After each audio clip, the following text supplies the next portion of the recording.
ambush predators to the lakes, lakes, streams, rivers, and ponds, and things like that. When an animal would come by, when that animal comes and takes a drink of the water, it actually jump out of the water, grab it, and start doing what is called a death roll. As you guys saw in my hand, it will cause it to spin until either the animal drowns, its prey drowns, or a piece of the body parts come off. These guys don't actually chew their food, but they actually swallow it whole. Running up there, eat rocks and help it. Now, even though they do have a very powerful closing jaw force, their opening jaws are very, very weak. Which is why I'm able to actually hold it shut with my hand or tape this mouth, which you guys can see here. Now, this is the exact same tape that we use for the big guys. Obviously, we use a lot more. It is electrical tape. Now, it doesn't hurt the alligator putting it on or taking it off.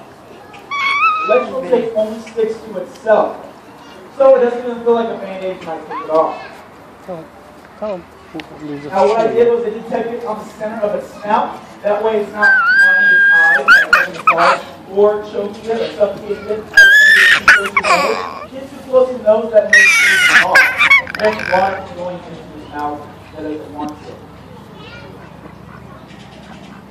Now there's several alligators and crocodiles. One of my favorites is y'all can test out as y'all are going to the park. When crocodiles, you can see all their teeth shut their mouths.